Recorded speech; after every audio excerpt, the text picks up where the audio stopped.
So you might be thinking to yourself, why are synths so hard to mix? Well, today I want to show you what we can actually learn from these guys about mixing and sound design in general.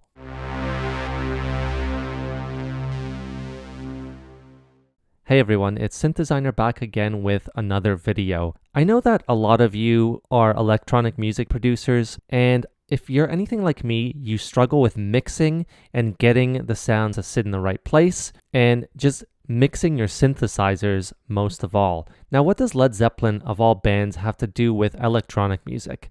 You might be thinking, okay, this is about as different of a genre as possible. Well, if you notice one thing about this photo, Led Zeppelin is a four-piece band consisting of a bass, a guitar, a drum, and a lead singer. And for the most part, their music contained those four instruments. Now, there are lots of other exceptions. They use different types of keyboards. They used other instruments as well. However, the basis of their music are those four instruments. And you can probably take at least 75% of bands from the time and you'll have a similar setup.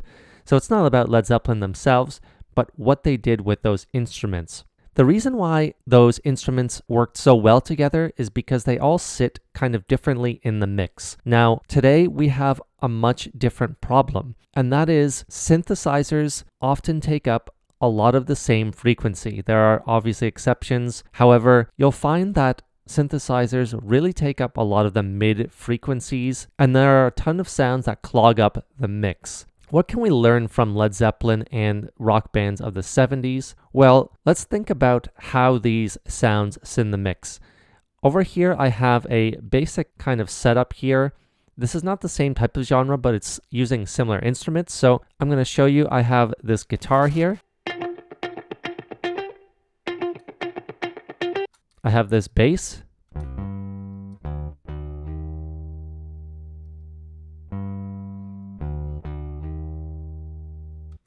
And I have these drums.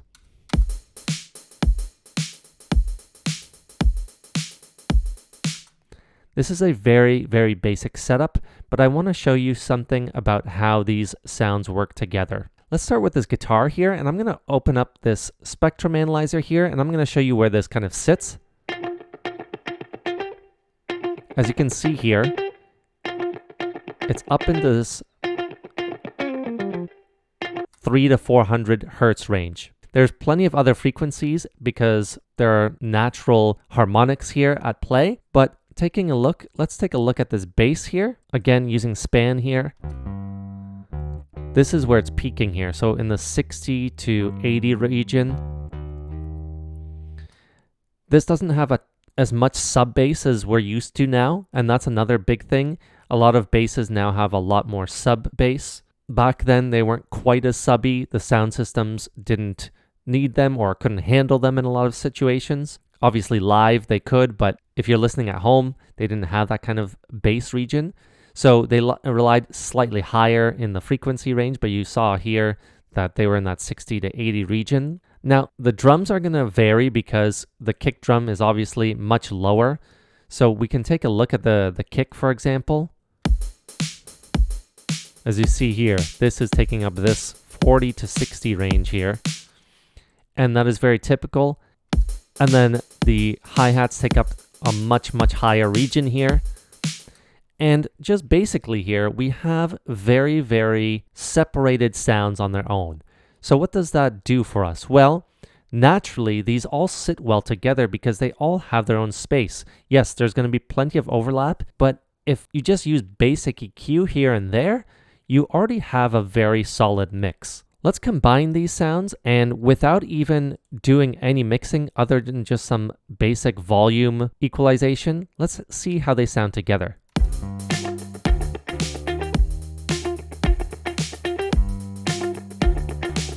We could probably turn these guitars down.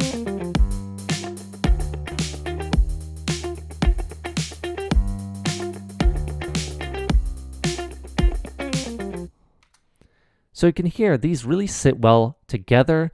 There's no fighting with each other. They're really just working well together. The only real sounds that would fight together are the bass and the kick, and Pretty simply, you can sidechain a little bit so that bass ducks out of the way.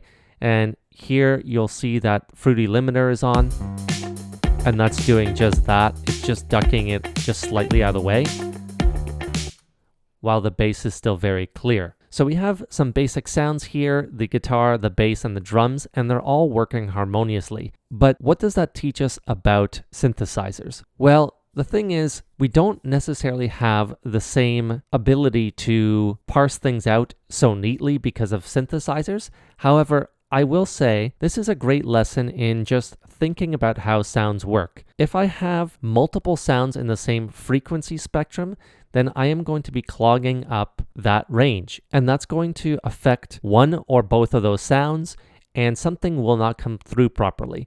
So this is a great lesson in just thinking about how to divide your sounds and looking at things in a spectrum analyzer and seeing where things fit. If you see several sounds in the exact same region at the same time, think about maybe either turning some way down so that they're not competing against each other, or trying to think about how to get one or two sounds out of that frequency range. This won't always be possible, so there are other options as well. If you're familiar with 70s music, for example, or 60s music, you'll notice that a lot of these sounds use panning in a very strategic way. I think we've gotten to the point where everything seems to be up the middle, and we don't use panning nearly enough. In this situation, we have two guitars here, and I don't know if you noticed, but each one of them are on different channels. So let's listen.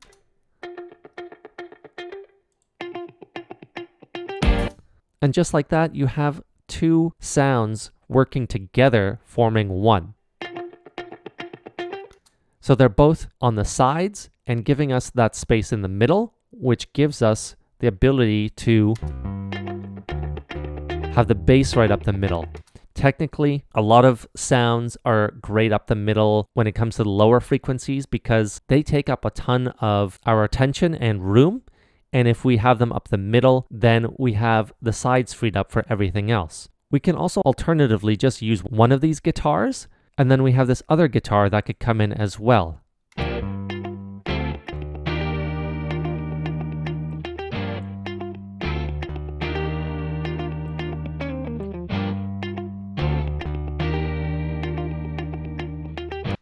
As you can hear, there's room for everything here, despite the fact that the other guitar is also taking up similar frequencies to that other guitar we had on the left channel. So just through panning here, we have the ability to get some great sounds at the same time. So don't be afraid to use panning in creative ways with your synthesizers as well to get more space, or even if it means using panning for different accents or ear candy. This allows you to utilize different sounds at the same time without crowding things. Obviously, these lessons aren't going to be perfect in situations where you're using a synthesizer, but I think we overlook basic facts about music and that we don't want to be overlapping sounds at the same time. Bands like Led Zeppelin use lots of layers, and that's great. You could layer your synthesizers as well, but make sure that when you're doing so, you are doing so mindfully and not just piling on sound after sound. I know I've made that mistake myself. Layering your sounds can mean using very similar synthesizers and just being mindful of something as simple as volume and panning. So next time you're mixing your synth, think about how music used to be mixed and why certain sounds work together really well. It's as simple as volume equalization, panning, and thinking about the frequency spectrum. Let me know if you found this video helpful and if I can teach you anything else about mixing or electronic music in general. Anyway, I'll see you all next time.